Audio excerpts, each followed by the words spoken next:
Oh, hello again.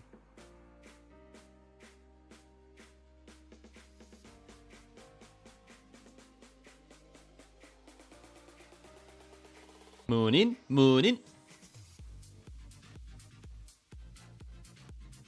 Welcome back. Hello to those of you who have just woken up. Welcome, welcome. Taco, morning, mate. Morning, Alf, Levy, Daniel Beddoes. Thank you for joining the pit crew, buddy. Welcome to being my head engineer. Much appreciated. Thank you, thank you. Where's my, where's the chat box? Where's chat? Where are you? Why are you not showing on screen? There you are. Thank you. Morning from Sydney. Nice one, Ivan. Nice. Nick, also from Australia, from down under. Good to see you guys. Nice. A nice healthy time in the day. This is for you. Yes, I'm jealous. Yes, I know we get it for around 21 races per year. But still, this early morning stuff is making me really appreciate what you guys have to go through on the regular. 2 weeks in a row. Thanks, Dan. Much appreciated, man. Just managed to wake up 40 minutes before the live of this stream. Nice. Well, you woke up earlier than I did. I woke up 15 minutes ago. So, yeah. Just enough to see little one wake up. Actually, she went off before my alarm. She ended up waking me up. So, screaming the place down. Ah! But like happy screams. Not crying, happy screams at 6 a.m. It's like, great. But yes, has anyone seen the sprint race from earlier? I don't want to spoil things. I mean, if you're on YouTube right now and you're tuning into this watch along, you probably know what's happened. But, yeah. Can there be a continuation from what we saw this morning and from yesterday? So, she's excited. Yeah, she's excited for the day ahead, Jolly. Yeah, no, she's very happy when she wakes up, that's for sure. Right, live data has just gone live, methinks. It has indeed. Cool. We'll change scene in a sec. Not gonna lie, Lawson was good in the sprint. Yeah, look. It was good. It will do him some confidence. However, it's still also not good. Because he shouldn't be fighting RB. He shouldn't be fighting the RBs. Okay, yes, Sonoda's up there. I know he's doing a great job. But he shouldn't be fighting Haas's, Stake F1s. He should be fighting up front with Antonelli at the bare minimum. That's who he should be fighting with. If Antonelli's able to get that Mercedes into Q3, Lawson should be as well. So it's important for Lawson. And yeah, he should it's an important qualifying session for him. But hopefully this morning has built some confidence and he can at bare minimum get into Q3. At least push for Q3, you know. Do I respect Max Verstappen? I do respect Max Verstappen. He is an unbelievable driver. Please don't spam the chat though, Farhan. If you spam the chat, you will be timed out. And that's the case for anyone. The mods will be on it because they're very good in this chat. You only need to ask the question once, or if I miss it, you can ask it again in a little bit, but don't do it every 2 seconds. Marianne, I wish Lewis and Charles a successful qualifying, but realistically, I know what McLaren and Verstappen are able to do. I think it's just going to be, really close again.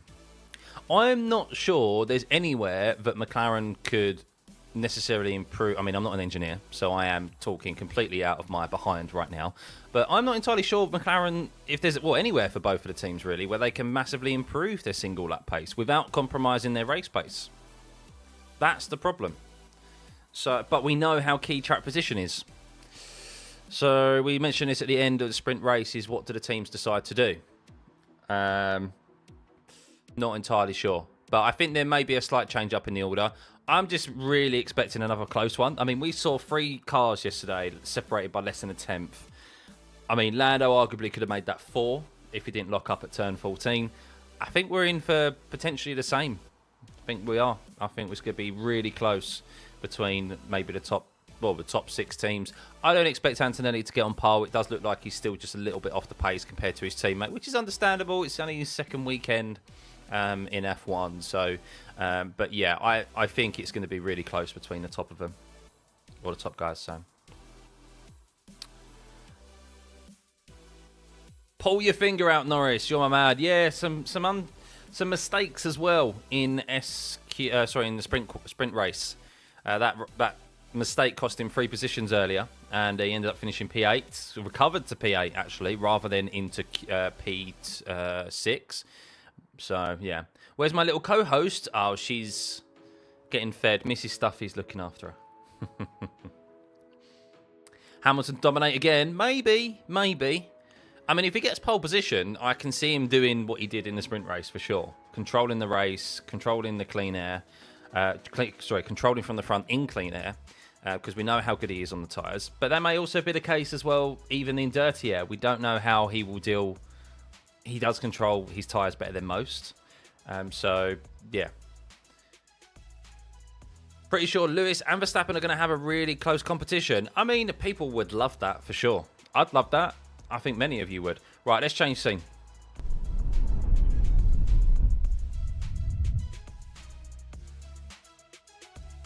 Good morning from Texas. Oh, what time is it for you there, OR? What are you, 6 hours behind? It's probably not too bad. What is it, midnight, something like that for you? California. Good to see you, Trans. Where's that? Is that 8 hours behind? So what are you, 10 o'clock, 11 o'clock, something like that? I'm just trying to work out who's now in the middle of the evening. I don't think anyone really is. Or the middle of the night. I think only us Europeans had to suffer it. So... very good commentator, thank you. Yeah, thanks everyone who keeps tuning in and enjoying the streams. Much appreciated, as always. To show your appreciation, let me know in the comments, because it's always good to read back compliments. I'm not one to shy away from a compliment. I know some people do, but yeah. And then hit that like and subscribe button, as always, guys. Difficult to know who's going to be on top. Perhaps Lewis, Lando. Yeah, I think the only thing to I think we can expect it's going to be. I suspect it's going to be close. What I'm really hoping for is that there's no tweaks from the Ferrari side. I think Leclerc was only behind Lewis because of his literal driving. He could just improve a couple of corners and he would be pretty on par with Lewis. He did seem to have the middle sector a bit more tighter and closer to Lewis in race pace earlier. But the middle sector, he was just slightly off of Lewis yesterday, and that's where he let himself down. So you're talking a couple of attempts, but that couple of attempts meant he started in, well, what was it, 4th rather than up in on the front row. So, yeah. You deserve it, Liam. You put in so much effort for our enjoyment. Yeah, hoping for a good one for Liam. Hoping he's got some confidence from earlier on. So, 8 p.m. in New Zealand. Nice. This is a really nice... Not often you guys get one, but it's a reasonable time. So, watching from Dakar, Senegal. Nice. It's nice to see where you guys are all watching from. I know regular faces here, of course, in the chat. And even those of you who are just tuning in to these watch-alongs and you don't say anything in the chat, you're just lurkers to an extent. You're lurkers, I guess. But those of you who just enjoy the stream regardless, and I really appreciate you all continuing to tune back in. I do see the figures of how many of you are returning viewers, so a big thank you. Thank you, guys. Why is Leclerc considerably slower than Ham? He's not considerably slower than Hamilton. It's just yesterday in the sprint race, sprint quali, sorry. As I just mentioned, there was just a couple of corners where he just lost a tenth, and that was it. Over the rest of the track, he was on level playing field with Lewis. So if he can sort that out, I mean, you're talking now the finest margins are making the difference. If you watched the brilliant comparison laps, or the ghost lap, and then there was a comparison lap with like a CGI interpretation on F1's channel of Max and Lewis's laps, you saw the difference in both of their laps and how how fine the margins were. So yeah, it was a great watch. But you're talking less than half a tenth separating them both, and how the finest margins are deciding pole position now. So, oh, apologies, I do have a timer for quality. I always forget when I change this scene that I've got it turned off. Yeah, there you go. I was prepared for it. I was prepared for it. Lurking shows consistency. Exactly, exactly. Morning, Mamoon. Good to see you. Morning, Daisy. Geraldine. 8:54 in South Africa. Lovely, lovely. Yeah, good to see everyone tuning in.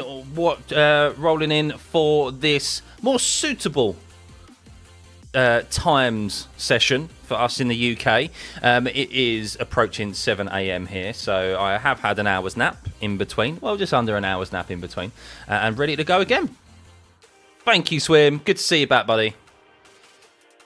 Great to see Hamilton winning today, but I don't see him pole today, sadly. McLarens are just too fast. I do think if the McLarens hook it up, they're comfortably on pole. But we saw in the sprint race earlier on how those conditions, in the dirty air especially, the McLarens were not able to drive off. They both struggled on their tyres. Lando was complaining about them, so was Piastri. Have they been able to rectify that and address that issue by some setup changes? I don't know. I don't know if there is a fundamental setup change that they can make to improve that. Maybe there is, but I think that's maybe just a design of their car and how it performs at this track. So, yeah, we'll see. We'll see who has got it right, who has got it wrong in relation to those setup changes. We've seen teams who have done relatively okay or done well in the sprint race and then ballsed it up by trying to seek that extra performance with those changes in between sessions, and yeah, they've ruined the rest of their weekend. So we'll see. Right, we're getting ready to rock and roll. Drivers are waiting at the end of the pit lane. Alonso's keen. He needs a good showing as well. Out-qualified, outperformed by Lance Stroll thus far this weekend. What can he do in the Aston Martin? A bit of a shame, really, but the sprint race only awards points for the top 8. I still think that's a stupid decision because a lot of the field don't have anything to fight for. Otherwise, the Aston Martins both would have picked up points in 9th and 10th, and they didn't do too poorly, really. So, McLarens were eating those tyres. Race is going to be good, but quality is really dependent on if the McLarens get elapsed. Yeah, exactly. Exactly. And Lily, I agree. Hit the like button or your favourite driver will bin it. Morning, Jermaine. Good to see you. Good to see you. But yeah, not long to go, guys. Can Max Verstappen perform some wizardry once again and bring that monstrous Red Bull? It's like a raging bull, isn't it? It's literally like a raging bull at the moment, the way he is driving or having to tame that car around a single lap. And yeah, did kind of, I've said it before, I did mention it in Australia, and we saw it here in dry conditions in the race, or the sprint race, but that is one thing to manage that over a single lap. To manage that over a race is going to be tricky in dry conditions, especially on the tyres, and yeah, he found that out. That's why I didn't fight Oscar Piastri too hard, really, when that eventual overtake arrived, because Oscar just had more tyres, and Max just, yeah, could see where Lando was, and just damage limitation for him, really. So, when does the race start tomorrow, Katie? I think it starts at 7 AM. I think it's the same time as quali.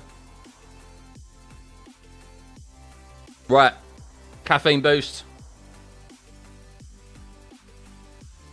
I'm ready to go. I'm ready to go. Here we go. Here we go. Let's go. Why is that not out? I'm sure that will extend itself shortly. Let's move that over there. My OCD kicking in there. There we go. Cool. Ready to go. Nearly Q1 underway. Hopefully it's an actual track, George. Shanghai is a proper track. Hey, Mark. Hope you had a nice nap, mate. Hope the drugs are kicking in for your op. Just FYI, for context there, guys, Dutch UK Racing has had just an operation, and he's currently recovering from surgery. So that's what I meant by drugs. Has Stroll actually become good? Too early to say. Too early to say, gaming. We will see. I mean, if he... Alonso, you could maybe argue has he already lost interest in this year? I doubt it. but maybe lost interest in the sprint race earlier. But he's definitely done better than Alonso here.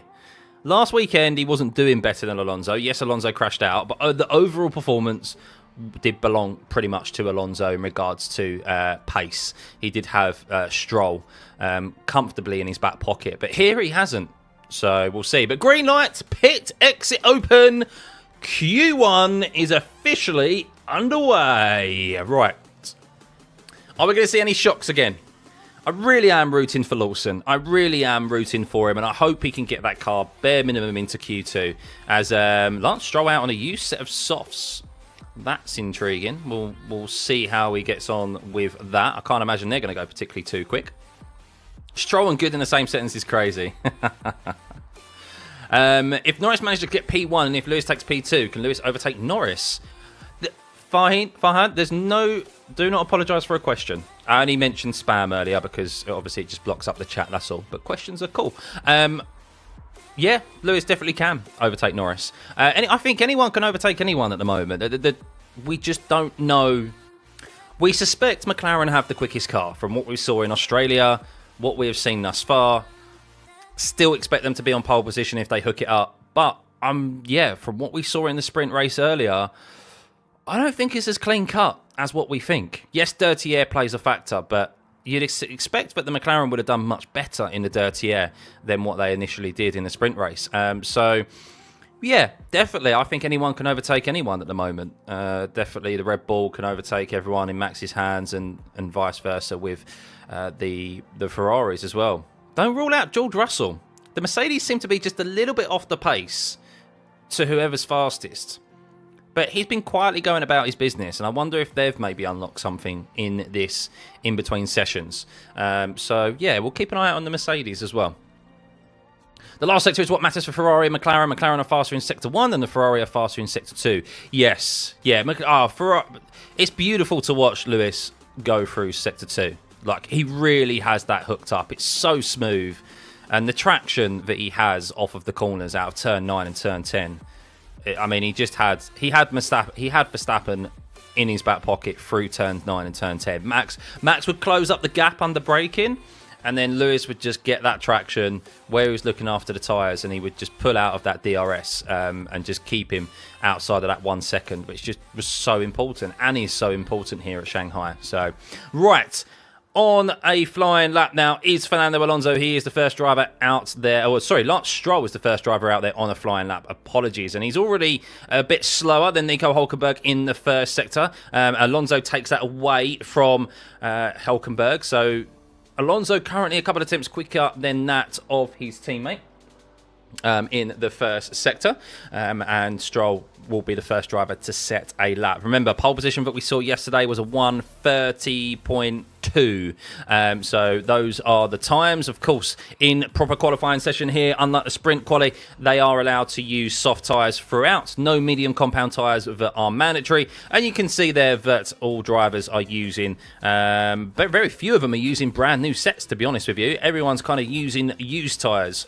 So that's going to be intriguing. Going to see a bit of a mix-up here in relation to the first quick laps, you presume. No doubt Ferrari and the likes of McLaren and that will be hoping to do enough on this set of softs so that they don't have to use an extra set and have those available maybe to take into the race tomorrow. As Yuki Tsunoda flying, he's good going at the moment. Yuki Tsunoda, we know he qualified well yesterday, best of the rest. And he finished P6 earlier in the sprint race as well. So very good start to the season for Yuki Tsunoda. A man to prove a point, as we've said many a time. So coming around turn 16, the last corner for Yuki. Oh no, he dives into the pit lane. What happened there for Yuki? Why did he bail out of that lap? That's interesting. Why did Yuki just bail out of that lap? Or maybe they thought, nah, we're not seeing enough from Yuki there. We're not seeing enough. As a yellow, has Doohan's gone off? Has Doohan got an issue again? Oh, don't tell me Doohan's got another mechanical issue at the same section of the track yesterday. No, he's going again. I think he may have lost control through turn 9 and 10 there. I will wait to see whether or not, if that is the case. He is still going again, thankfully. It's not been a good showing for doing. Obviously, he got into the mix of it earlier with Bortoletto and Hulkenberg fighting for the bottom places in the sprint race. It's good to see him get a bit feisty, but not really good to see him fighting for those bottom positions after his teammate made up 5 positions in the sprint race, as Oscar Piastri goes fastest with a 24.1. Gasly fastest at the moment with a 32.3. on a set of used softs. You can see there how much slower Stroll and Alonso are on those used softs, as is Carlos Sainz as well. Important session for Carlos Sainz. It hasn't been a good weekend for him. He almost finished dead last earlier as well after having to make a second pit stop in the sprint race. As Lewis Hamilton once again quickest in the middle sector, that sector where he's been comfortable all weekend. Much quicker than his teammate as well. Charles Leclerc, who I mentioned, needs to tidy up that middle sector as Norris goes fastest with a 32.0 on a set of used tyres. All these drivers, the McLarens and the Ferraris, on used at this moment in time. Let's see what Charles Leclerc can do as he comes around the last corner. Can he put a nice, decent banker lap in for himself? A good last sector for Norris, a sub 40 seconds. And Charles Leclerc goes in there with a 7th place as Lewis goes fastest with a picked up where he left off fastest. Piastri, less than a tenth, just about a tenth quicker than Lewis Hamilton there, and a lot of that is in the last sector. But Charles Leclerc struggling, it seems, compared to his teammates. Interesting, very interesting. Charles Leclerc, a bit of time to be made up for him. Maybe that slow last sector there was a correlation to where he was a couple of attempts off in the middle sector. But do not take your eyes off of George Russell right now. I said to keep an eye out on George Russell quietly going about his business in that Mercedes. He's quietly confident as well heading into this weekend from what I've seen from interviews from George Russell, and he's just gone fastest out of anyone in the middle sector, pipping Lewis Hamilton by a couple of hundredths. He is a bit slower in the first sector though, so this won't be, unless a mega last sector, as Lando Norris actually has his lap time deleted. Apologies, I thought that lap time deleted there was for an indication in the race control messages. I thought that was for him moving out of the way of someone, but no, Lando Norris has his lap time deleted there. Oh dear, pressure on for Lando Norris as George Russell goes third. As I mentioned, apart from a mega last sector there, he was a bit off the pace in the first sector. A good few tenths, about 3 tenths off of that of Hamilton and Piastri. But Lando Norris, pressure on for Lando Norris here. Unnecessary pressure. He's still got plenty of time, but that would have been a decent banker lap for him on that set of used compound tyres. But has now gone away. Oh dear. Oh dear. Liam Lawson he's on his out lap, as is Max Verstappen's starting his lap now as well. So we'll keep an eye on Max Verstappen as he heads through the middle sector. His first sector is about a tenth behind that of Piastri and Hamilton, but this is only the first lap, and he's on a set of used as well.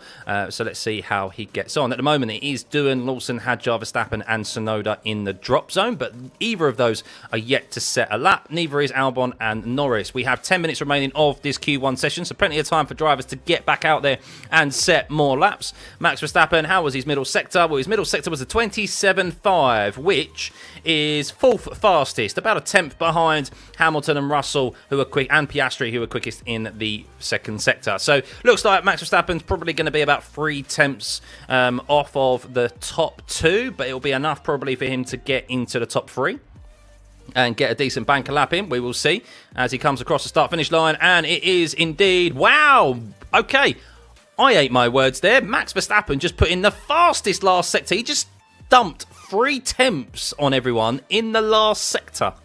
What happened there?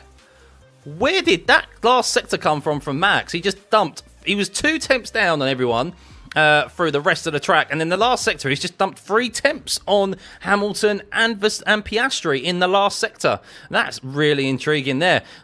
Keep an eye out on that as we progress throughout this session. Of course, I do still suspect that track evolution will be a thing here, so the longer you stay out, the later you put in a run, the quicker you will probably go. Track temperature at the moment is 39.6 degrees, similar to I think what we saw yesterday. The wind speed is down a bit, which is nice for these drivers.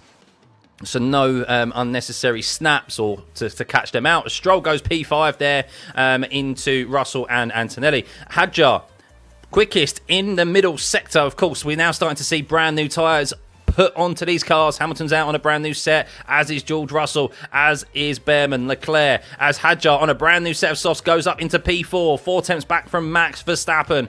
Not a deep bad time at all from Isaac Hadjar. How is Liam Lawson getting on? 24.5 for him in the first sector. Not a good first sector for Liam Lawson on a brand new set of softs. He needs to recover some time here. Come on, Lawson, you can do it. Bortoletto up into P7. Can he make it? 3 qualifying sessions in a row where he gets that Stake F1 car out of Q1. He's will no doubt be hoping to. As Yuki Tsunoda jumps up into P4, a couple of attempts quicker than his teammate. That's not a bad benchmark for Isaac Hadjar to be only a couple of attempts slower than his teammate. Hulkenberg up in... Doohan pushes Hulkenberg down and up into P13. That's not going to be good enough, you suspect, for Doohan at the moment. Sainz into P10. Charles Leclerc's in the drop zone at the moment, as is Norris, yet to set a time, as is Albon, as is Lawson. As Lawson, can he do enough here to get out of Q1? Of course, yet to do so in any of the qualifying sessions. That'll be his aim. He did a good sprint race earlier, made up 5 positions, but of course, he needs to start further up the grid. And well, Lawson only goes P15. Not a good first lap for Liam Lawson. Needs to improve, that is for sure. He needs to improve. Leclerc, how is he getting on at the moment? He is not on a lap, he's on an out lap, and he's stuck in between Stroll and Russell, jostling for position. Hamilton about to start a lap. He is on a brand new set of softs, as is Piastri. Norris, though, the pressure is on Norris. He has to get a lap in 7 minutes remaining. So plenty of time for these drivers still to get time on the board. But Hulkenberg moves up into P7. So there's still a lot of jostling around for position here. Antonelli also at risk as well, down in P14, as is Ocon. Lawson now down in 16th. So, yes, Liam Lawson needs to improve. Will he go for another lap here on this sector? No, he's on a cool-down lap at the moment. So we'll see if they go and put another brand new set of softs on for him. We'll see if he has to, if he stays on the same set or if he goes on a new set. Like how he is 1 second slower on a new tyre.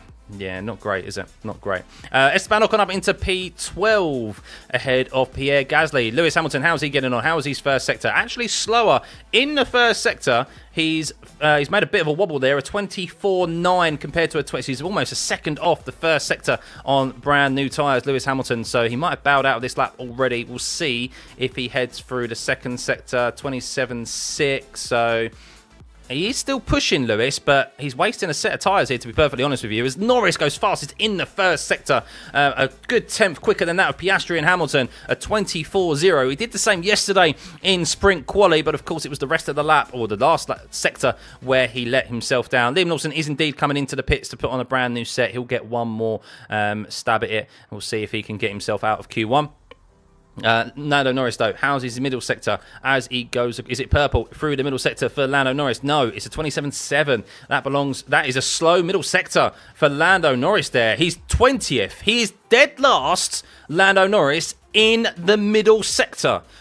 What has happened there? He's 4 tenths off of the fastest for Isaac Hadjar. It's all about this last sector. Has he exceeded track limits again? Has he had a lockup? He had track limits at turn 9 last time around.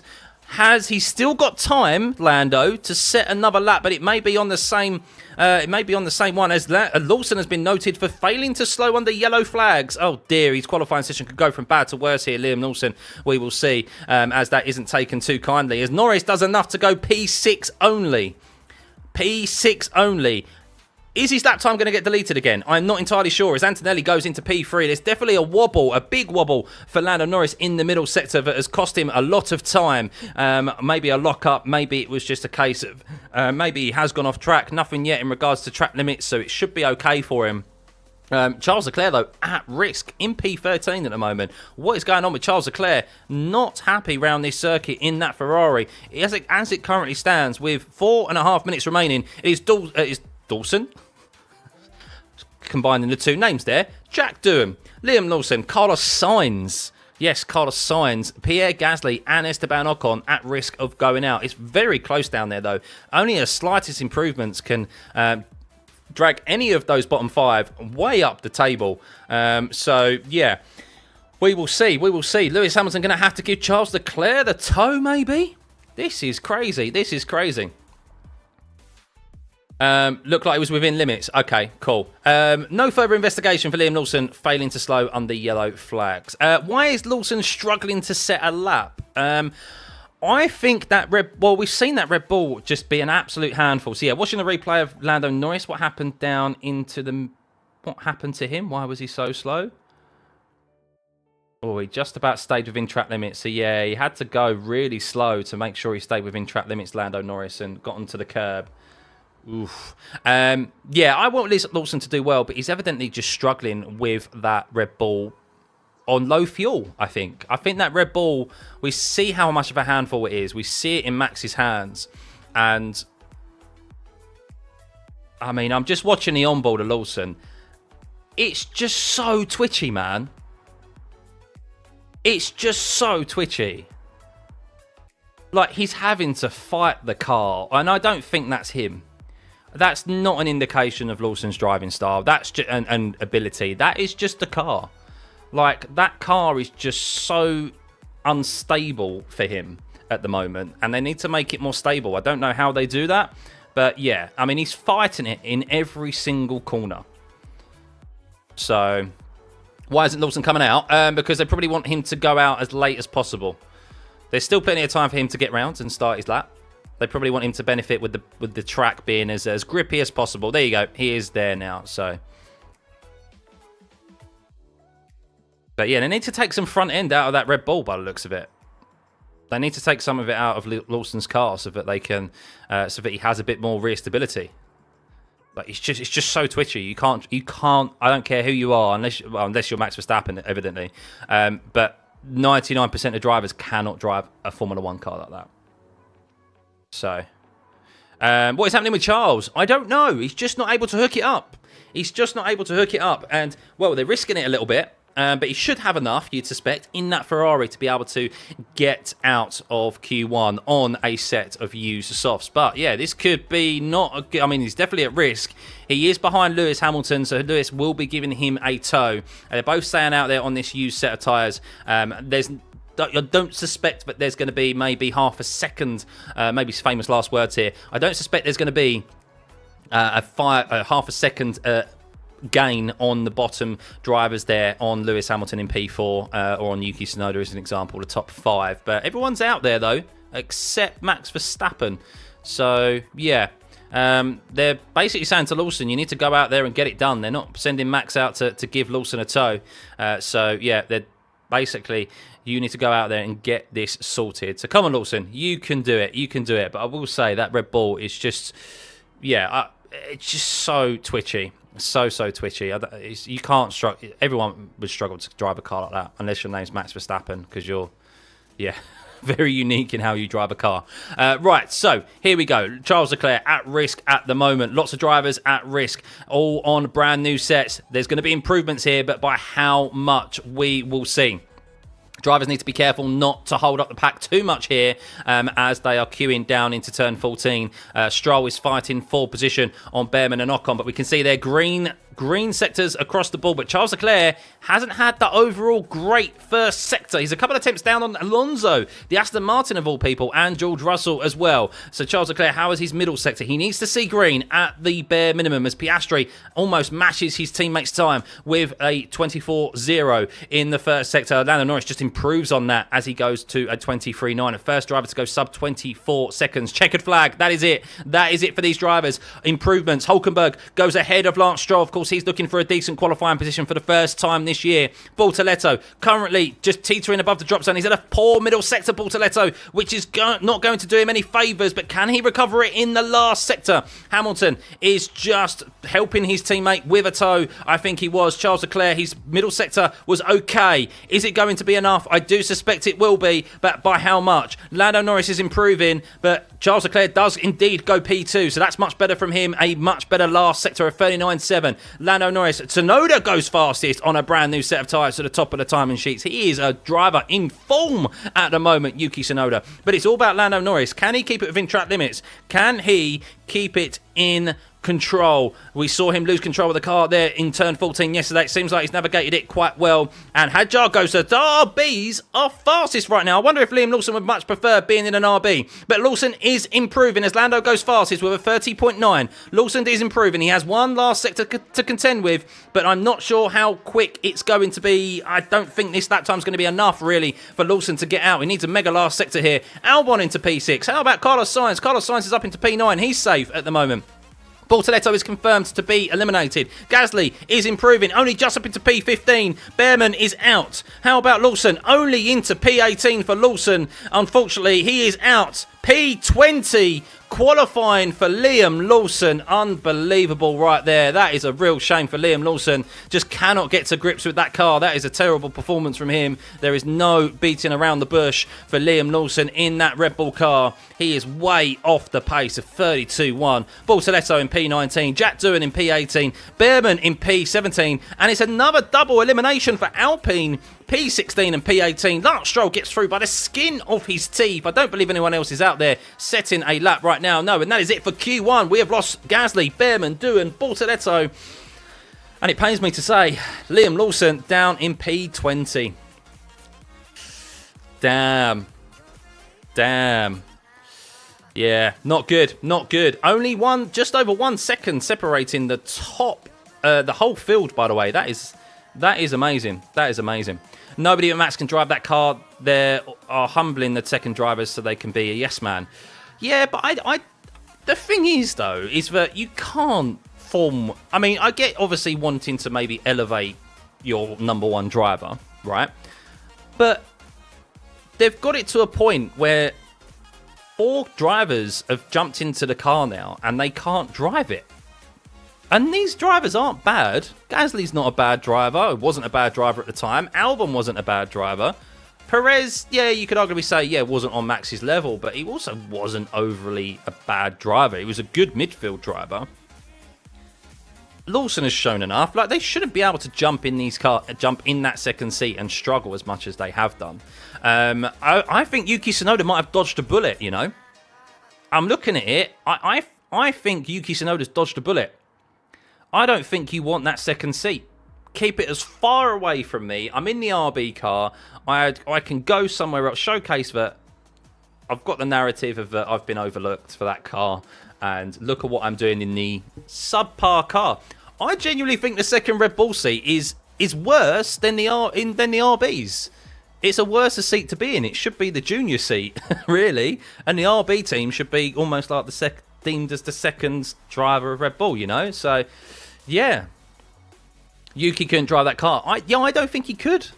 Now I am thinking about it. I'm honestly, you need to watch the footage. Just watch the footage of Liam Lawson's lap, right? You can't drive a car like that. And that's not him. That's not but due to his inability.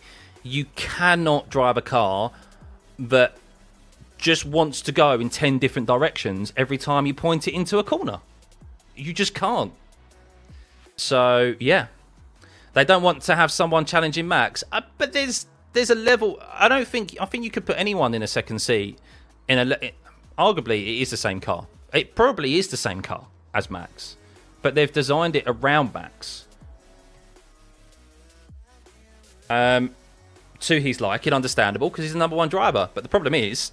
they've got no one that has a driving style like Max to his extreme. He is on the extreme side of how he likes to drive a car. And look, fair play to him. It is unique, and it's unique enough that he's a 4-time world champion and that he's super quick. But what that does, unfortunately, is that it means your second driver is just not able to cope with that. So... yeah, I mean, and this isn't me trying to make excuses for Liam. Look, ultimately... he'll be the first person, obviously, to be critical of himself, but you should still be able to get enough into Q2. But it's just I'm just assessing what I think. If I think it's the driver, I'll let you guys know. But I just don't. I think you could chuck Lewis. I genuinely think you could chuck Lewis Hamilton in that car, and it's known that he likes a car on the front end, but I don't think he would. I mean, to be fair, we saw Lewis drive a car maybe similar to the Red Bull for the last 3 years that was twitchy in the corners. And look how poor he did. Now look what Liam Lawson is doing. Like now, look what he's doing in a car that suits his driving style a bit better, is a bit smoother, more comfortable for him. And look at what he's doing. And now look at what Lawson's doing in that. So, yeah. Hey Mark, it's like Honda MotoGP and Mark Marquez. Only Mark could ride that bike because it was so on edge. Yeah, I mean, I'm assuming I know Mark Marquez MotoGP. I'm not familiar with, but yeah, exactly. So I think that's what it is. It's like the car is designed for that one driver. It's just been like this for years. Second Red Bull seat always a problem, but we know the drivers are good most days. Yeah, and we saw Lawson jump into that RB car and put in very good performances. Just watching Liam Lawson and what happened with him.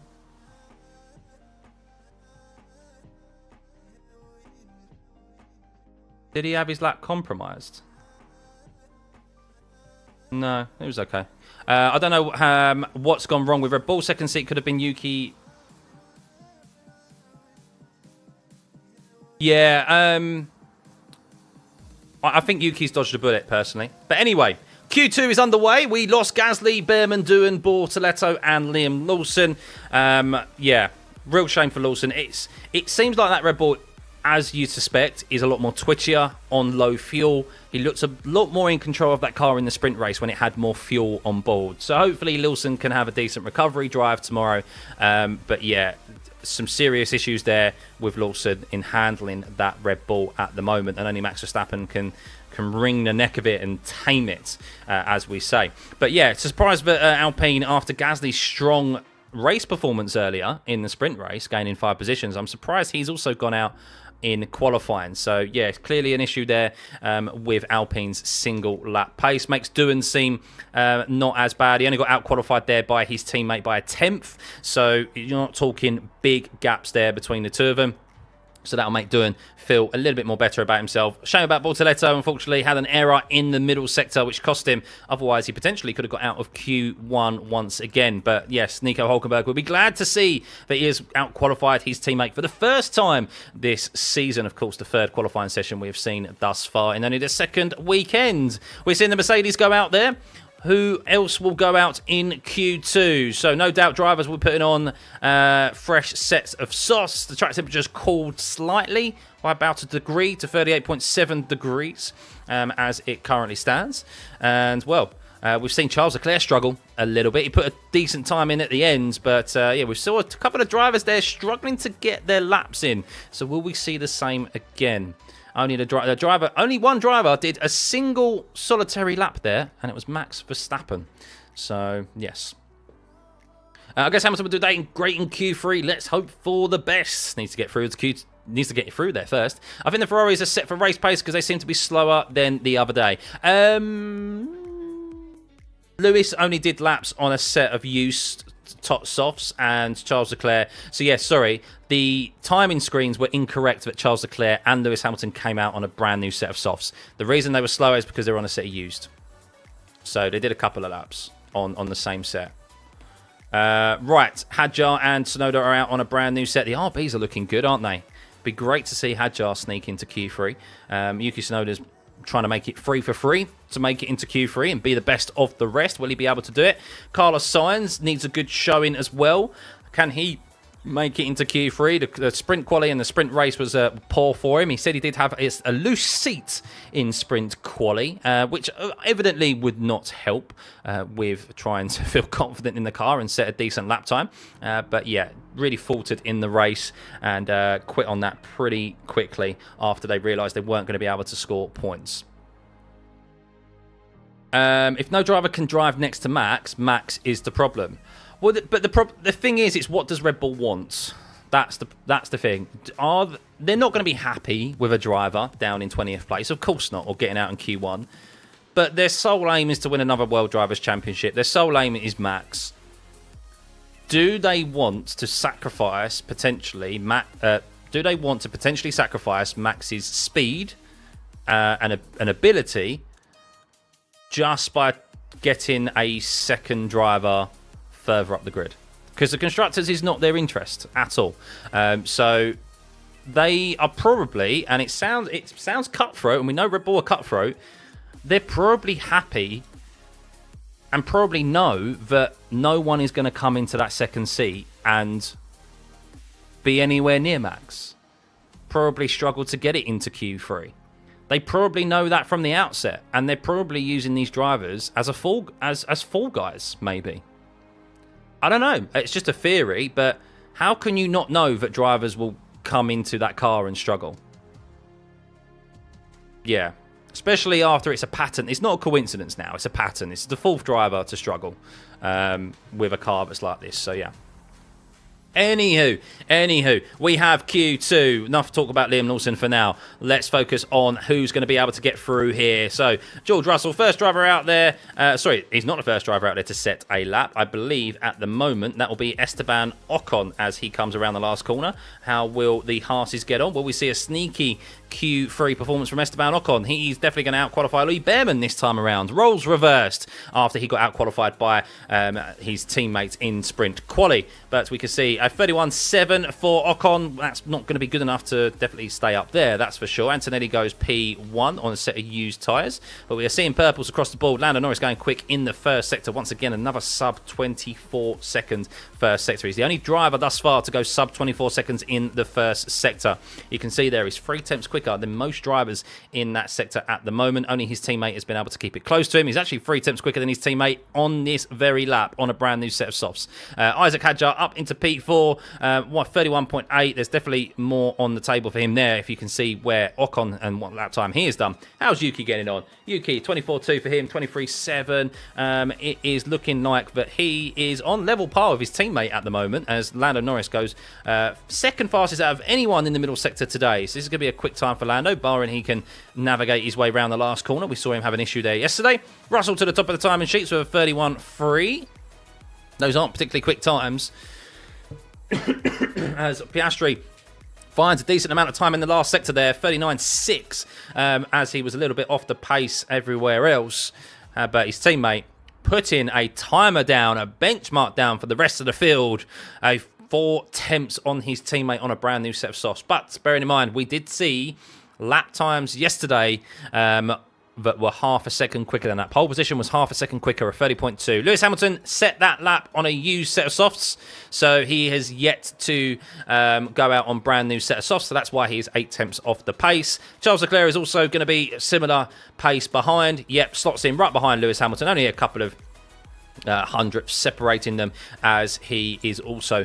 actually, Albon splits them now. But you can see there the Ferraris, plenty of pace in hand as Albon on a fresh set of tyres splits the Ferraris, whereas the Ferraris were on a used set of softs. Verstappen on a brand new set, bearing in mind, goes P3 with a 31.2.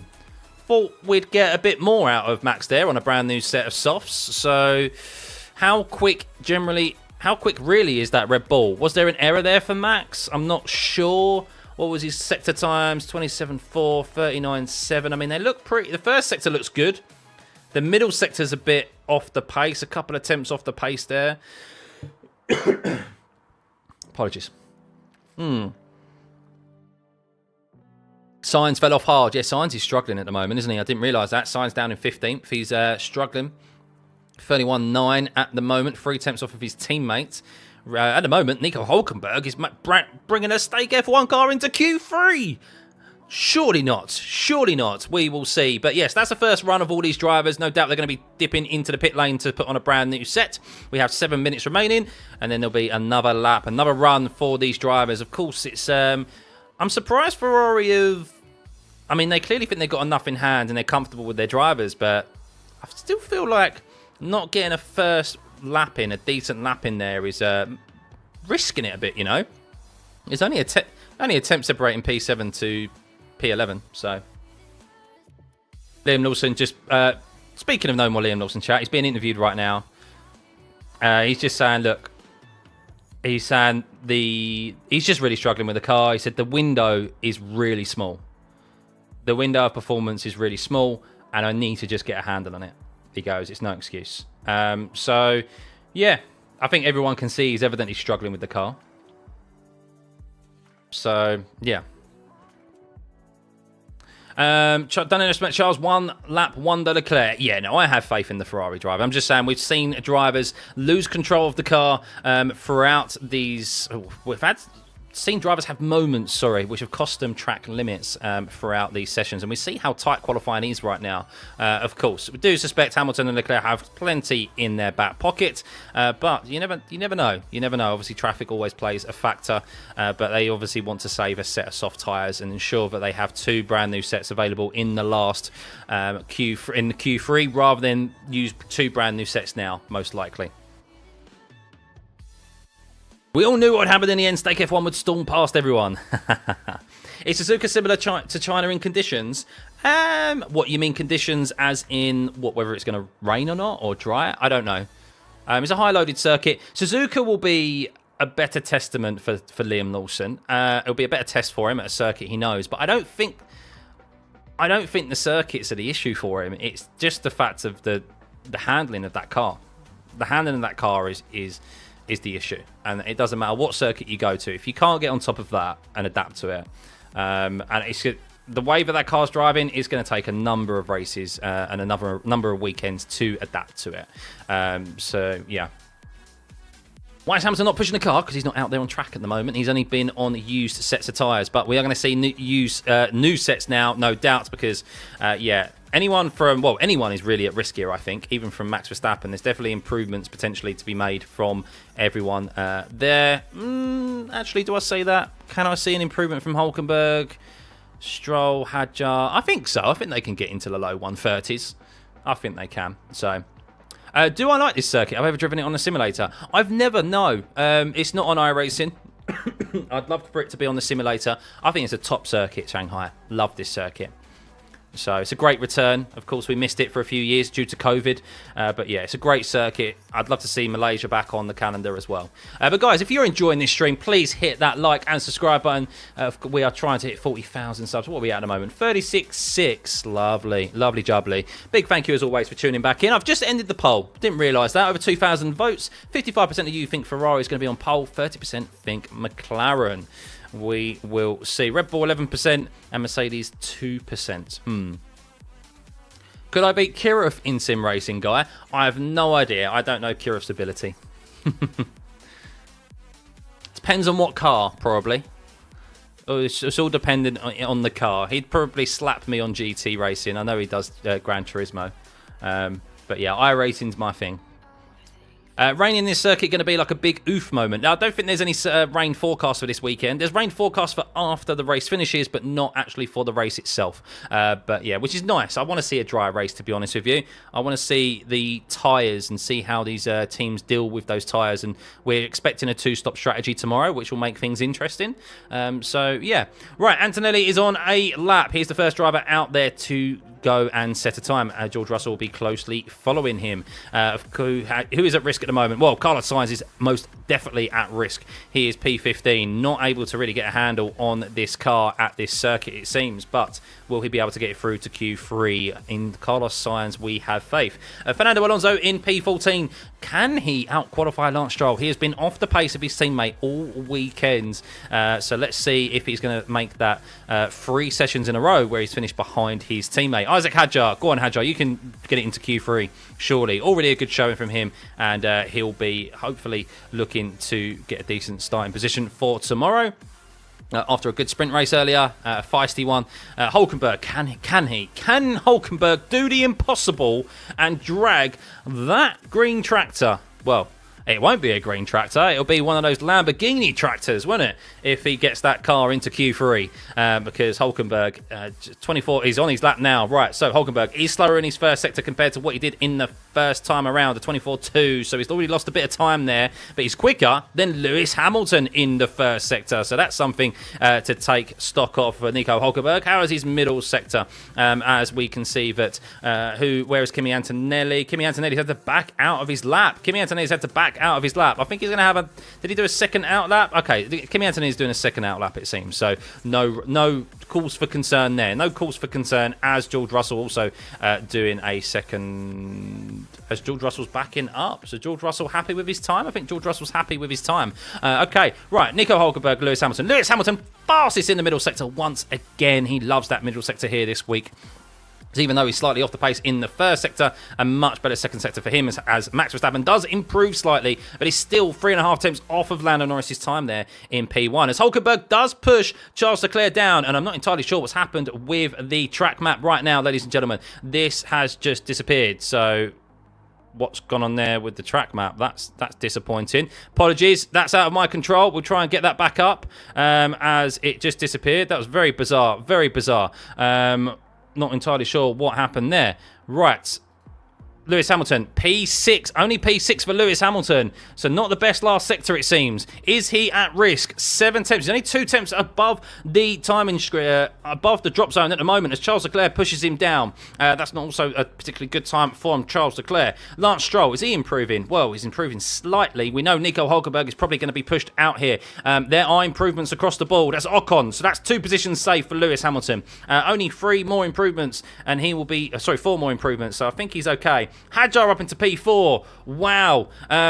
How about Lance Stroll and Carlos Sainz? How are they getting on? Sainz is improving, but I don't think it's going to be enough. Considerably a slower middle sector from him, a 27.5. His middle sector's okay as Tsunoda moves up into P5 there. It looks like Hadjar is into Q3. A double RB Q3. How good is that RB? How much would Liam Lawson like to drive that RB right now?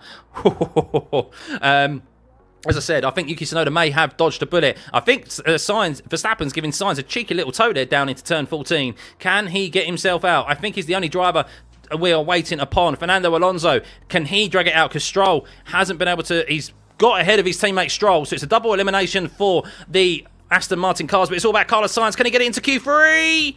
No! Carlos Sainz, another one, struggling with his car as he has once again been out-qualified by his teammate, and once again, Alex Albon has made it through to Q3. 3 times in a row that Alex Albon is into Q3, and 3 times now that Sainz has not been able to out-qualify his teammate, and 2 times in a row he has not made it out of Q2. Not a good going for Carlos Sainz at this moment in time. So we have lost Esteban Ocon, a great performance from him in P11. Hulkenberg in P12. Good going from Nico Hulkenberg. That Stake F1 car's not as slow as we think, is it? Not as slow as we think. Fernando Alonso in P13. Stroll 14th. Sainz 15th. And, well, yes, Albon gets through by the skin of his teeth there by a couple of hundredths of a second over Esteban Ocon. It was close with Kimi Antonelli as well there, you can see. Kimi Antonelli also only got through by 300ths of a second. Hamilton and Leclerc, bit of work to be done for those two.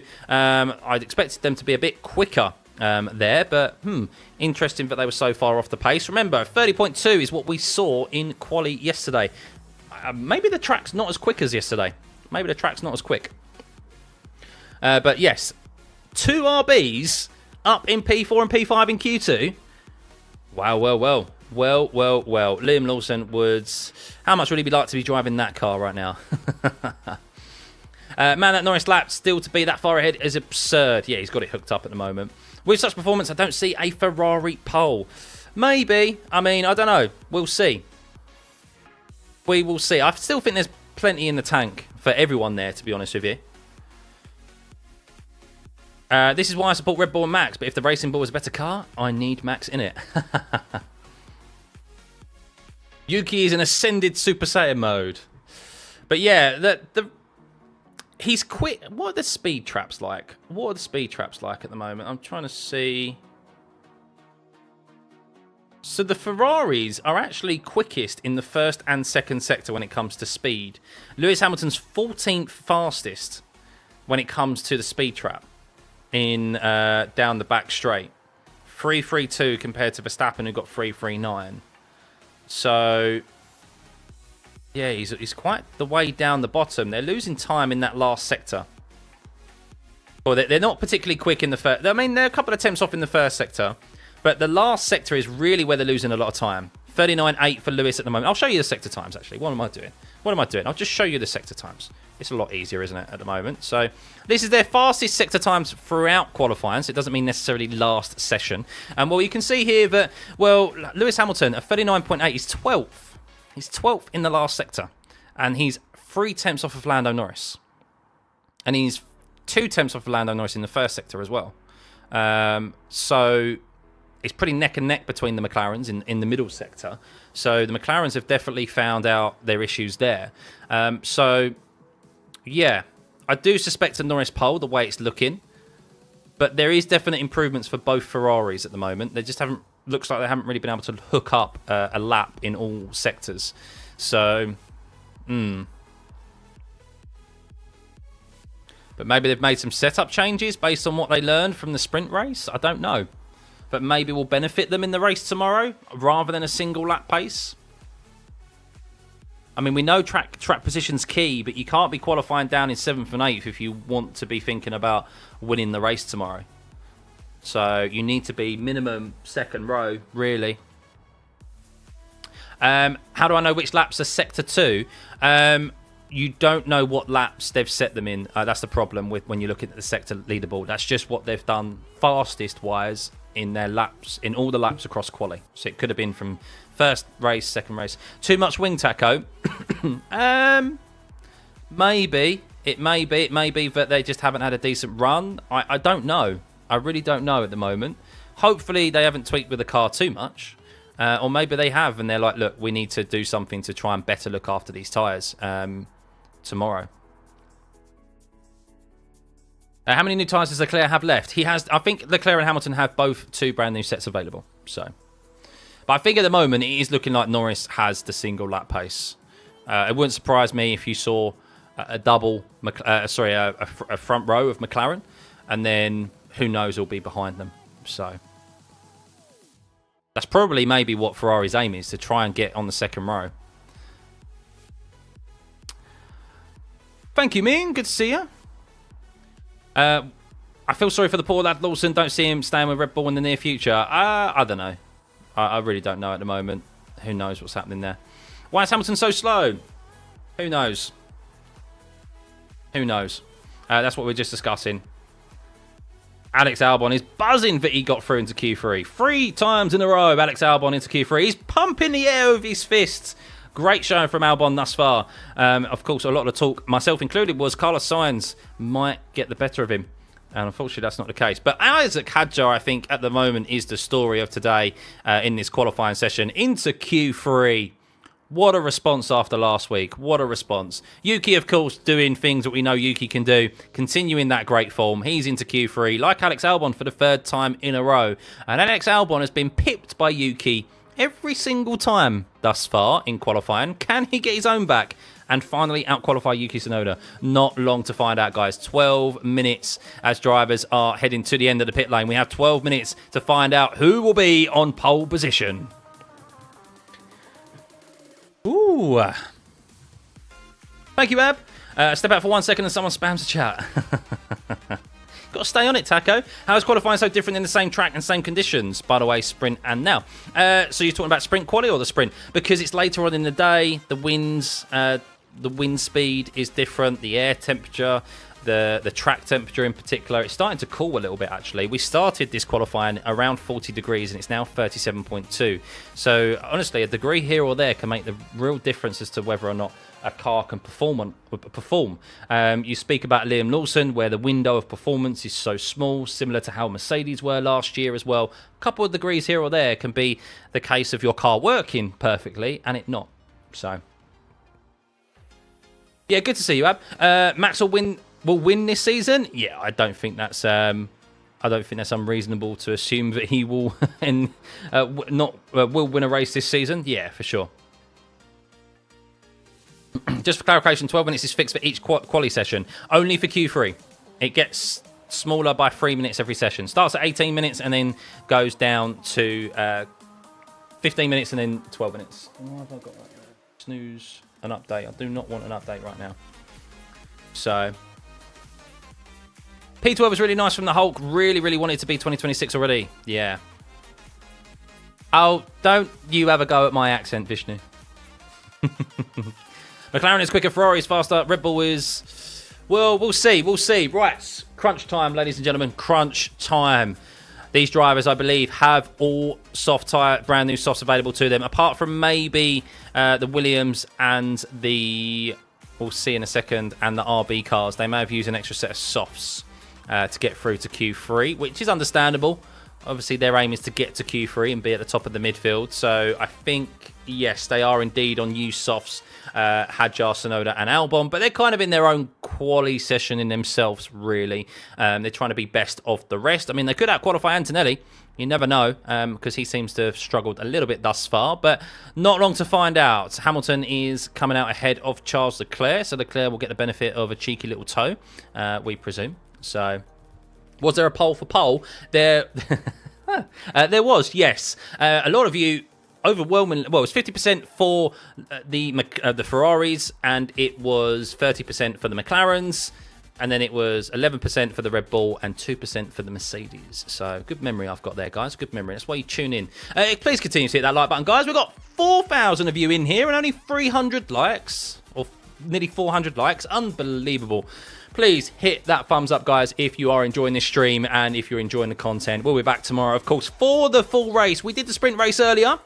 So, I'm sure I'm going to maybe edit a reaction to what has happened in these sessions, but yes, let me know your appreciation by just hitting the like and subscribe button, guys. It'd be much appreciated. We're trying to hit 40,000 subs. If you can we hit 37? Surely there's over 250 of you in here who yet to hit that subscribe button. You know you can. What did I think about the sprint race and Norris struggling behind Stroll? It was clear indication for me that track position is key, and that these tyres are going to take a bit of a pounding tomorrow in the race. So deg is a real thing, blistering is a thing. So yeah, we will see. Right, here we go. Let's see if drivers have made improvements here. So George Russell is on a second outlap. That's interesting. The Mercedes are going for 2 outlaps. They're not able to get their tyres in a good window from the outset. Intriguing there for Mercedes. Thought you would be able to here at the Shanghai circuit, but evidently not for those boys. Right, Max Verstappen, a 24.1 in the first sector. And, well, we know pretty much from the form that Lando Norris is on in the first sector at the moment, and that might not be good enough because Lando has been doing sub 24 seconds in the first sector, as has his teammate. We'll find out in a second if Piastri is able to go sub 24 seconds. The middle sector, though, much better from Max Verstappen. That's second fastest out of anyone today, 27.2 for him, but he's got some time to make up in the last sector. He has been quick here for the majority of the week. As yes, Oscar Piastri does indeed go sub 24 seconds in the first sector at 23.984. Nearly as quick as his teammate, who has done the fastest in the first sector out of everyone today. But Max Verstappen, what can he do? He's the first driver to cross the finish line. He has one more corner to navigate, turn 16. We've seen him dig deep here in this last sector before, late on the brakes. And here he goes. What lap time has he set? It's a 30.9. A 30.9, a fastest last sector for him, but how quick will that be? I don't suspect it will be quick enough, as Antonelli does a 31.6, but he did do a second outlap there, so he'll now be on his push lap. How is Oscar Piastri getting on? Well, he's faster than Max Verstappen in the first sector. He's faster in the second sector, as Hadjar goes 5 tenths slower than Max Verstappen. George Russell also did a second outlap. He's on a flyer lap now as well.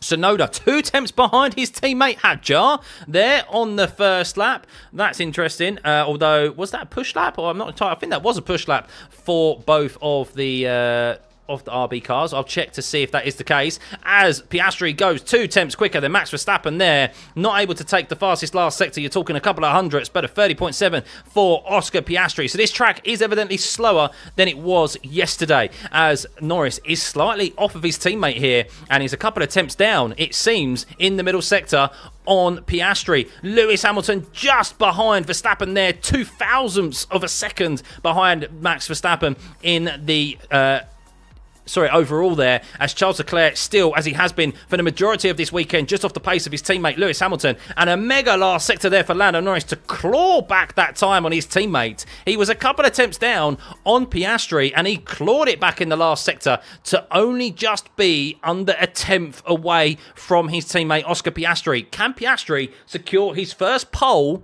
Yes, that's right. His first pole position in McLaren. He's never been on pole position ahead of Lando Norris. We will see. But yes, at the moment, let's see how the Mercedes are getting on. So George Russell, a 24.2, a 27.2. This isn't too shabby for him. I don't think it's going to be overly quick, though. But can he get ahead of the Ferraris? Oh, he can split the Ferraris. George Russell up into P5. Antonelli has bowed out and is into the pits. So Antonelli has a bit of work to do. He had track limits violation at... sorry, he's gone off. That says track limits violation, but he's gone into the pit lane, so I'm not entirely sure what happened there. But yes, at the moment, after our first run here in this session, it is Piastri on provisional pole, less than a tenth ahead of his teammate. Verstappen, a further 2 tenths back. Hamilton, a further 2 tenths back from Piastri as well. Only 2 thousandths separating him and Max Verstappen. George Russell, only a couple of hundredths separating him and Hamilton there. And Leclerc in P6. Hadjar, 2 tenths quicker than Yuki Tsunoda. However, that is on a set of used compound tyres. Him and Albon will also have a brand new set available to them in this last run, I do presume. So who is going to be the best of the rest, we will see. Antonelli needs to get a lap in as well. He is back in the pit lane.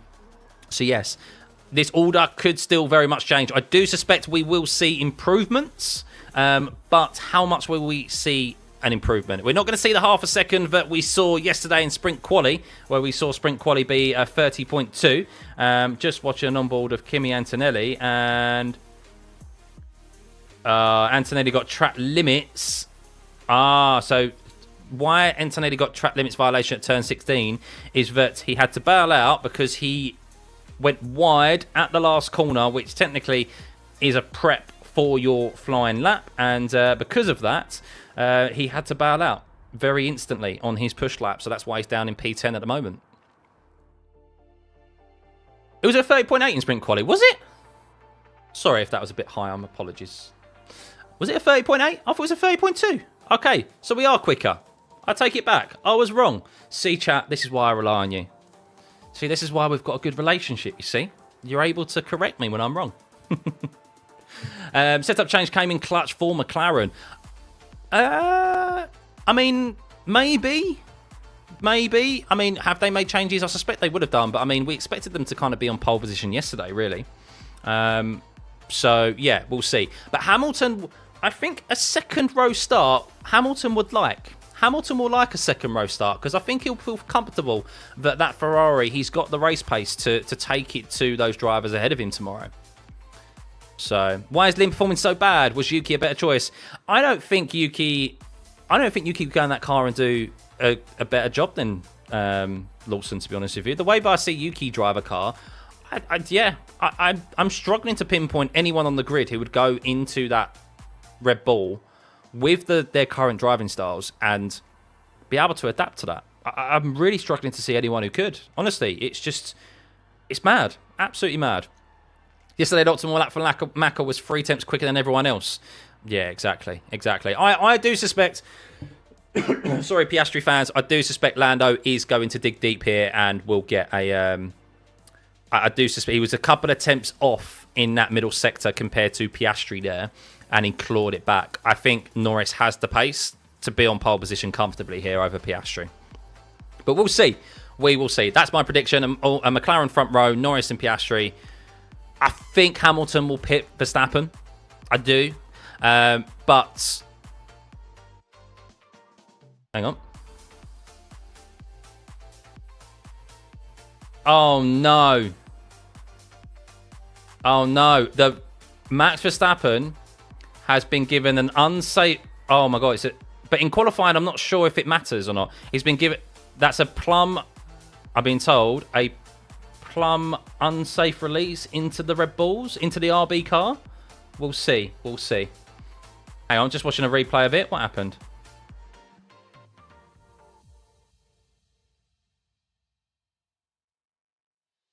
Oh, no, sorry. It's the RBs on Max. It's the RB car of Hadjar on Max. That's not good from the sister team, is it? No fear, guys. No fear. Not Max Verstappen. Don't worry. It's all good. Right. Anyway, let's focus on the laps. Let's focus on the laps as Albon is on a used set of softs. He doesn't have a brand new set available to him. That's a shame for Alex Albon, but we'll see how he can get on. I believe he's the first driver out there to set a lap. Antonelli is close behind as well. He has the pressure on. Of course, he got a track limits violation for turn 16 and wasn't able to set a flying lap last time around. Max Verstappen, pressure on for him. Can he tame that Red Bull? We know how twitchy it is. We know how Liam Lawson is struggling to get a handle on it, and Max Verstappen seems to be the only driver to do so. And, well, we saw him go close to pole position yesterday. Would he be able to do the same today? Lando Norris, can he take pole position away from his teammate? And Max has gone fastest in the first sector out of anyone. He is wringing the neck out of that Red Bull right now. How about Lando Norris? Can he respond? How about the Ferraris as well? Lewis Hamilton starting his lap. He'll be closely following Lando Norris and getting across the first sector time, and we'll see how they are getting on. And yes, Lando Norris does respond. A couple of hundred separating Lando Norris and Max Verstappen there, but the honours are still to Max Verstappen in the first sector. Lewis Hamilton close as well. Only a few, nearly a tenth separating him, maybe, or a couple of hundred separating him to Max Verstappen and Lando Norris in the first sector.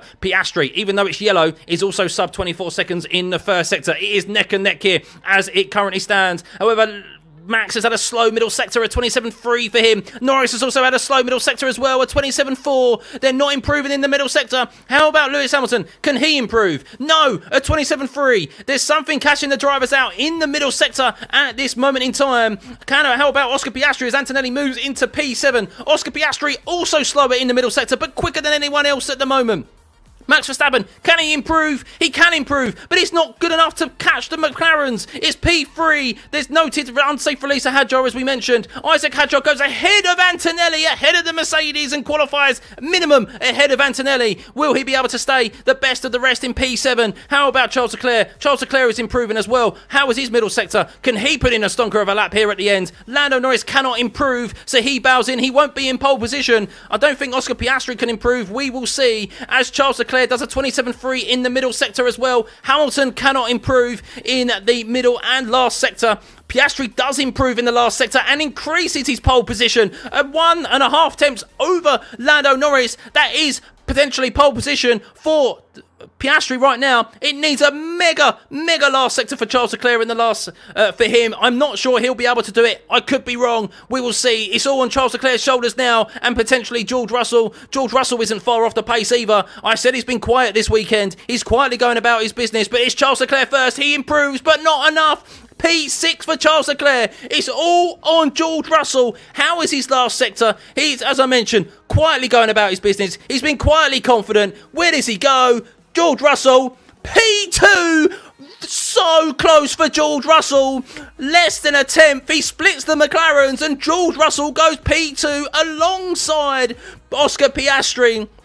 Lando Norris will be third, but Oscar Piastri secures pole position here as George Russell is on the front row in P2, Lando Norris in P3, Max Verstappen P4, Hamilton and Leclerc P5 and 6. 3 tenths separating, 4 tenths separating the top 6. Isaac Hadjar not far off the pace of the Ferrari of Leclerc in P7. Best of the rest. What a qualifying from Isaac Hadjar. That RB looks a dream of a car to drive compared to its bigger brother, the Red Bull at the moment. Kimi Antonelli in P8. Yuki Tsunoda in P9. Out qualifies Alex Albon once again, who only had used softs available to use. Wow, but that is Oscar Piastri's first pole position for a McLaren. It's the first time in a long time he's out-qualified Lando Norris. And wow, I did not expect George Russell to stick a Mercedes second and nearly snatch pole position. Unbelievable last sector there from George Russell. It was really only the middle sector that kind of let him down, where he was a tenth off of Piastri. That is where Piastri really made up that time on everyone else. Wow. Wow. Disappointed in Ferrari again. The sprint gave you hope. Well, maybe. They may be a bit more set up for the race. There's a lot of cars ahead of them, though. That's the problem. That is the problem. We know track position is key here. Will Piastri just drive off into the distance? We don't know. It's not impossible to beat McLaren. I agree. It's not impossible. I love how unpredictable this sport has become. I agree, Sam, yeah. So let's run through your grid for tomorrow, barring any penalties. I don't believe there are any penalties to be dished out, but let's have a look. Oscar Piastri, P1, his first pole position in a race, not in a sprint race. He's had pole position in a sprint race, but first official pole position In P1 there, beating George Russell by 0.08 of a second in P2. Lando Norris in P3, 1.5 tenths back from his teammate. I wonder what happened in that middle sector. No one could improve in the middle sector. There were yellow sectors across the board, and I'm really intrigued by that. Maybe it was just that they're taking too much out of their tyres in the first sector, and they just gave way in the middle. And of course, it's a little bit more less stressful in the third sector, and they have a chance to cool down that back straight so that they can utilise the traction for the last couple of corners. But yeah, intriguing there, but no one improved in the middle sector. Verstappen wringing the neck of that Red Bull once again. He improved, but not enough to move his position. He starts P4 tomorrow on the second row alongside Lando Norris. It'll be the second weekend in a row where he starts on the second row. Hamilton in P5, well, our sprint race pole and winner earlier on. He has work to do in the race. They'll be hoping that they would have been able to have at least got on the second row, but we know that the race tomorrow is going to be formed really on how well you manage your tyres in dirty air, and of course the strategy as well. But it is Ferrari after all. I don't think many of us have that much faith in their strategy decisions. Charles Leclerc has been just slightly off the pace of his teammate Hamilton all weekend, and that has come to fruition again here in quali, finishing around the 10th behind his teammate in P6. Hadjar, I mean, round of applause for Hadjar in the chat, guys. Hadjar, P7, a great showing from him there. Best of the rest. That RB is handy, isn't it? It's handy this year. Antonelli in P8, not too bad from him. I mean, you expect him to do better considering where his teammate is, and of course being out-qualified by Hadjar is never great, but he's at least getting it into Q3. Sonoda, P9, Q3 performance once again. Good showing by him, as for Alex Albon, who had no brand new softs to use in that last quali session, which is why he's down in P10. Esteban Ocon, a good showing from him, out-qualifying his teammate and getting that Haas that was plumb dead last by some margin last week in Australia into 11th place, as Nico Hulkenberg showing that the green tractor is not indeed a green tractor. It might be a green Lamborghini. In P12 there. Great showing by him. Fernando Alonso in P13, beating Lance Stroll for the first time this weekend, as he has been comfortably outperformed by Stroll thus far. In P14, Sainz struggling. Sainz is struggling at the moment here in P15. I wonder what excuses will be given now. Would it be that the seat wasn't secure? Would it be an increase in torque? I don't know. We will see. Gasly, the Alpines, one of the teams who have, only team that I think have actually admitted they've had to make changes to their rear wing for the flexi wing in P16. Behrman in P17, Doohan out in 18th, but only out qualified by his teammate by less than by a 10th, exactly a 10th actually. So not too bad of a showing for Doohan there, even though they both went out in Q1. Bortoletto not able to make it 3 qualifying sessions in a row into out of Q1 into Q2, and Liam Lawson, as we've mentioned, just cannot get a handle of that car. Cannot get a handle of it, and is barely being able to set a lap time at the moment. Hadjar's result is a big middle finger to helmets. Yeah, maybe. Red Bull car needs to be updated. Not far off Crofty, Mark. Thanks, man. Thanks. I'll try. Trying to be myself. I'm not trying to be Crofty. Yeah, I do plan on doing racing next week, or next time around at Suzuka.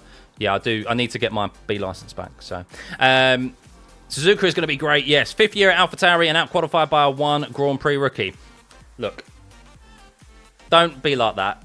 You can be out-qualified by rookies. Rookies can be quick. They're in F1 for a reason. They've been promoted to F1 for a reason. Experience doesn't mean that you're ultimately going to be the quickest all the time. That's not how it works. So there are just as many quick drivers out there as you. So what is it about the Red Bull's design that makes it difficult to drive? So the best description is what Alex Albon described it, is that he likes a car that likes to be on the front end. So when you mean that, it means that when you turn the steering wheel, the front end is very responsive, so that the front is very sharp and turns into the corner. So you're not, when you turn, you're not experiencing understeer and missing the apex. Now Max, so a lot of drivers like this. However, Max likes it very, very sensitive. If you think of it of a scale, he's on like the full end of the scale of liking like sensitivity. So Albon described it as best as if you're playing on a computer. You're playing a shooting game, and you turn the sensitivity all the way up to max, and the slightest touch of the mouse moves the cursor like the other side of the screen. You know, it's like super sensitive.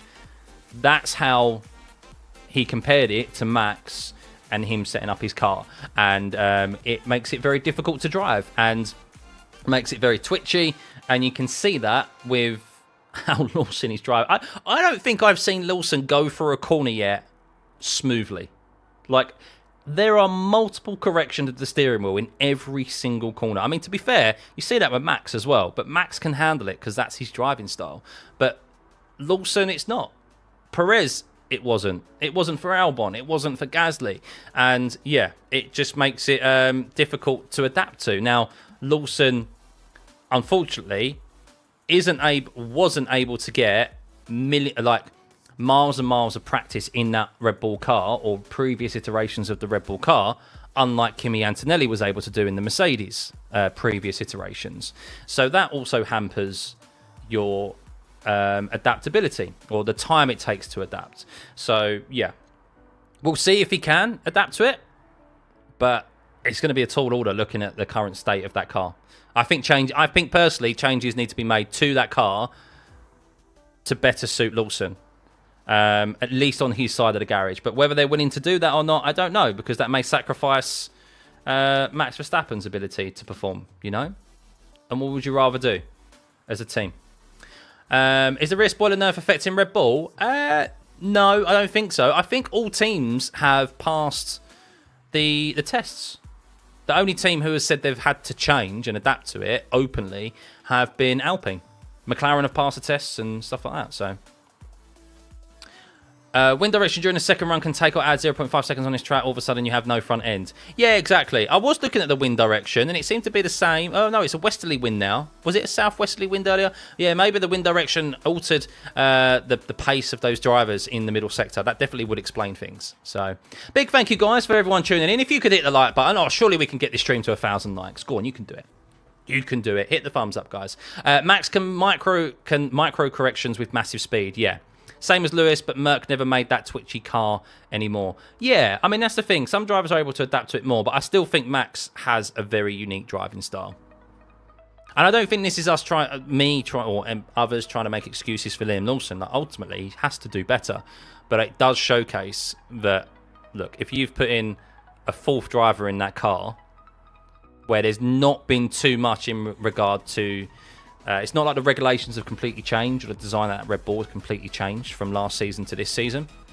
If you're then seeing a pattern develop where the second driver struggles to drive in a certain way to that driving style and how the car is set up, then yeah, there's a pattern there. But then, as I said, when you've got a driver fighting for a championship on his own year in, year out, are you happy? I mean, you wouldn't be happy with a driver down in 20th, but it's like, well, you need to just do it. You need to just get up to speed because we're not making compromises to our car where our number one driver can win championships in. Like, we're just not going to do that. So, yeah. Legally, you have to hit the like button, yeah. Who was Verstappen's last teammate who could the car? Well, the thing is that I would say that the car only started to move towards Max's direction when he became the number one driver, which was when Ricciardo left. So you could say that there was more of a level playing field with Ricciardo and Max in regards to the cars they were in. I mean, there's times when you saw Sergio Perez go head-to-head with Max because the car suited more of his driving style very early on in the season. But then as the season progressed, the development path lent more into Max, as it would, and as a team principal, you should. You want to prioritise your fastest driver, and yeah, it moved closer to Max's preference more so than Perez, and Perez just really didn't really struggle with it. So, Piastri trajectory on track. Norris says years on him. Look at Norris converted poles, a bit shabby. Yeah, but look, Norris last year got into those pole positions, and at least he was continually putting himself in those positions. Like Piastri still has a long way to go. So we know that Piastri's bit of his weakness is managing tyres. So let's see how he manages the race tomorrow. He will be out front if he gets a decent start. And how would he be able to manage those tyres? That's going to be the key. It could be a race of attrition tomorrow. Who looks after their tyres the best? So, yeah. Do you think Lewis might win this race after the sprint? He's not out of the realm of possibility. If he makes a good start, maybe. I do suspect Lewis to push for the podium tomorrow. A win, maybe, is a tall order. Anything's possible if the Ferrari is good on its tyres and Hamilton, as we know, is good on his tyres like we saw managing the sprint race earlier. It depends whether or not the McLaren has maybe have they made changes to make that car quicker over a single lap, more so than on the race? I don't know. I think it's going to be an intriguing one tomorrow. I don't think it's going to be as straightforward as what maybe some people suggest. I think there's still a bit of unpredictability there tomorrow. And safety cars. We've seen plenty of safety cars here at Shanghai in the past, so that always throws a spanner in the works too. Can I explain why Hamilton is not on pole again? Any changes in car that quick? Well, I guess, yeah, I mean, maybe they've made some changes to better suit the race tomorrow. I think they would have still been expecting to be on maybe the second row, which he's only just back of. But yeah, maybe some changes. Maybe some other teams have just got quicker. I mean, he's only a 10th off of pole position yesterday, so he's not really that much slower, to be honest with you.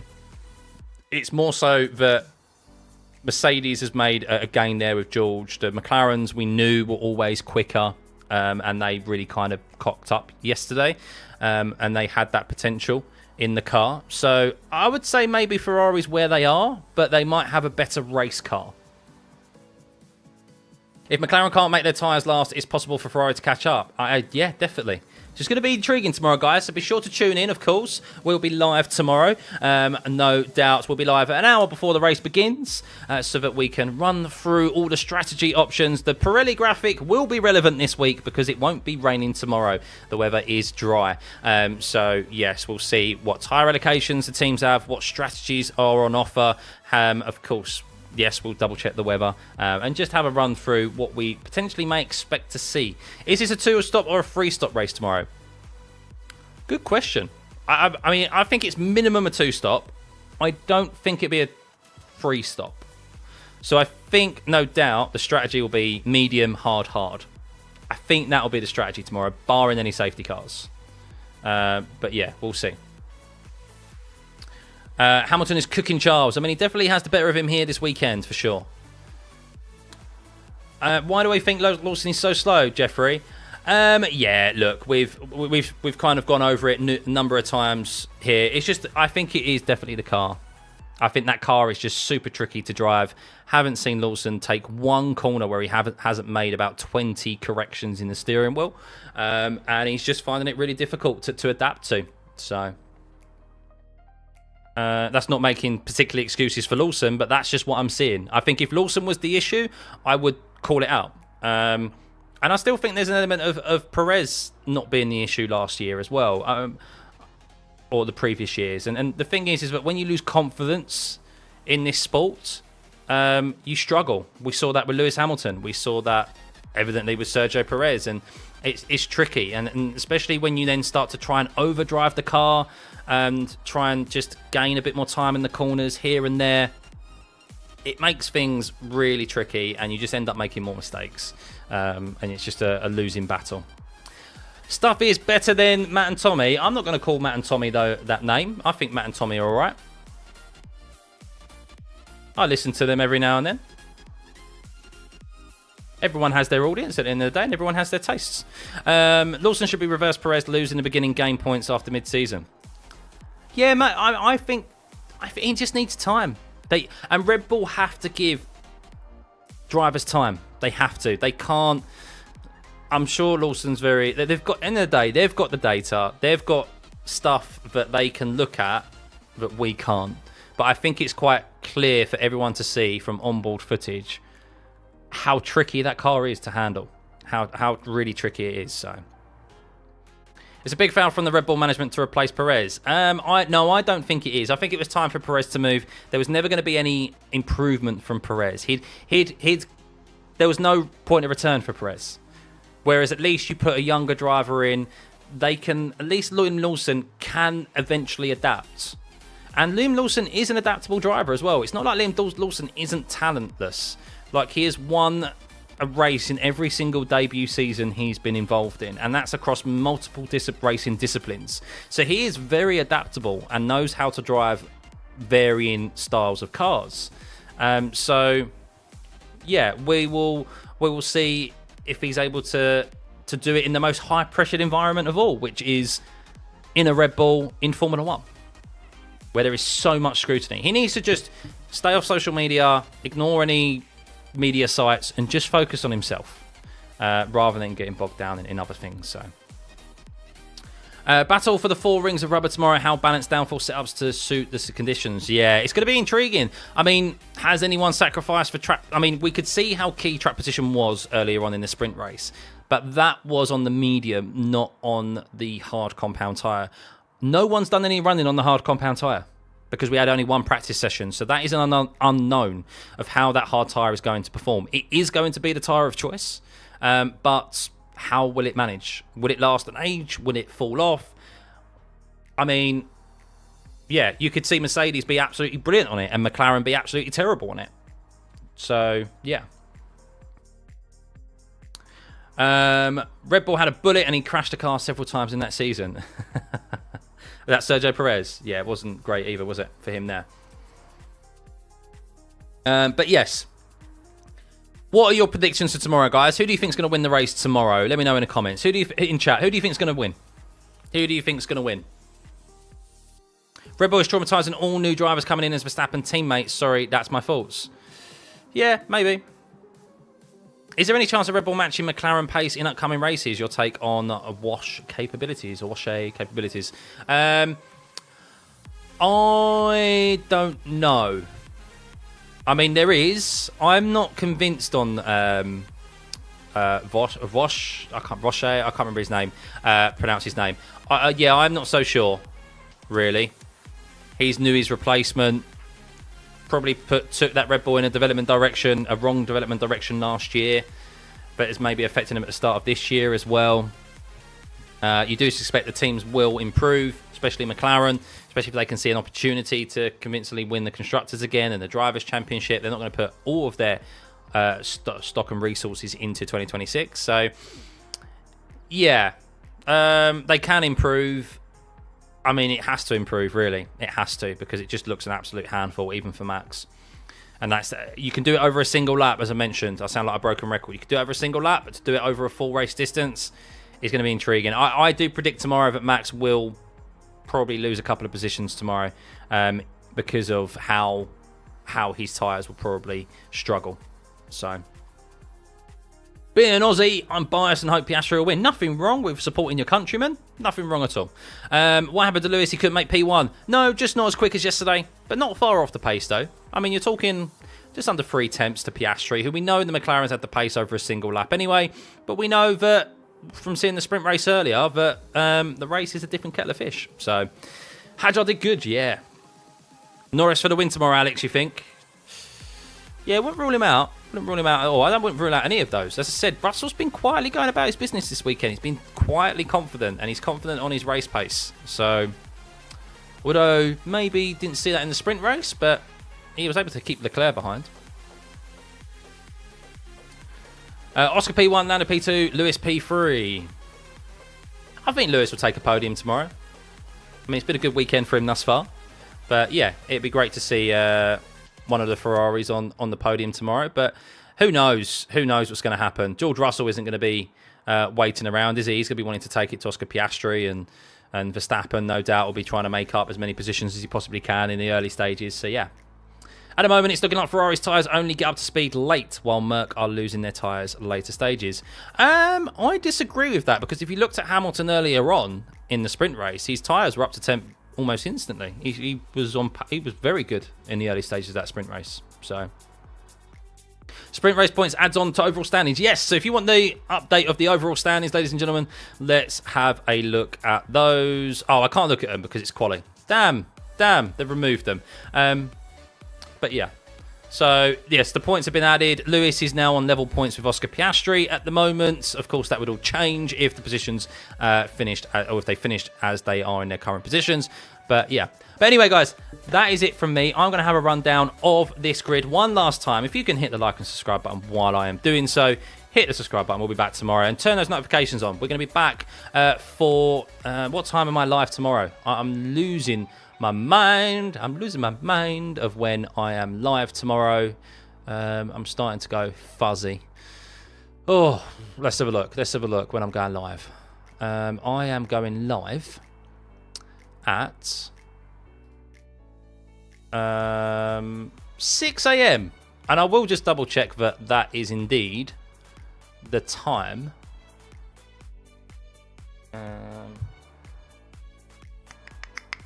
Sky Sports, Sky Sports, Sky Sports. Let's have a look. The race is indeed at 7 a.m. So I will be live from 6. Yeah, I will be live from 6, guys. That is for sure. So yes, be sure to turn your notifications on. The stream is up already, so you can have a look at that and leave it on your browser. So yes, one last time, let's have a look. Sorry, Kachi, you just said something interesting. A lot of people in the paddock are saying it's the pressure added to the tyre by Pirelli that affected lap times. What, from yesterday to today? That's interesting. That's interesting. Okay, yeah, Taco, mate, I really appreciate you being the mod. You're smashing it, by the way, buddy. So I do appreciate it. Thank you, buddy. You're doing an amazing job of keeping this chat suitable for everyone watching. We're getting thousands of people tune in, and I do see the chat go absolutely crazy while I'm commentating. So, yeah, do apologise if I'm not able to get to everyone's questions and comments during, obviously, sessions because of just trying to provide you, obviously, with this content and these watch-alongs. But I'm glad you're all enjoying it, guys. So, let's run off the grid one last time before we head off and I get some more sleep as well. Oscar Piastri is your pole position sitter. His first official pole position that isn't a sprint race. So for him, it's been also a very long time since he's out-qualified Lando Norris. So Oscar Piastri in P1. Will he be able to convert it tomorrow, just like Lewis Hamilton did in the sprint race earlier? Tune in tomorrow to find out. We'll be live from 6 a.m. George Russell, though, pushed him right at the end there. Another driver like Max Verstappen did, interestingly.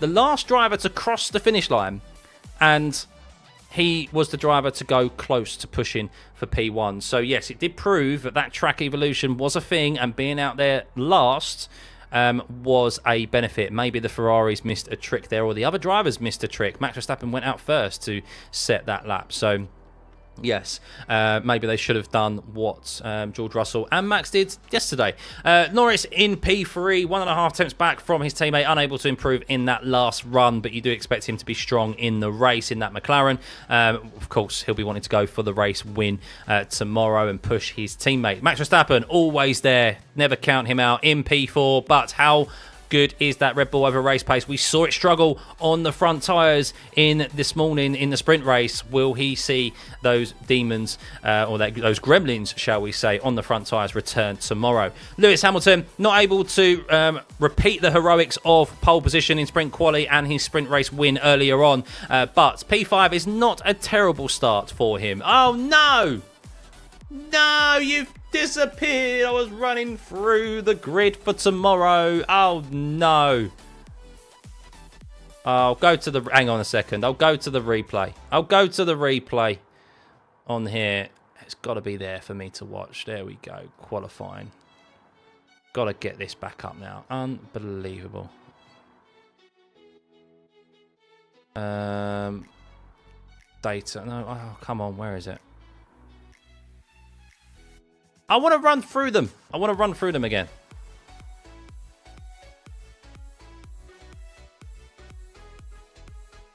Ah, we've lost it. I do apologise. I've lost it. I've lost it.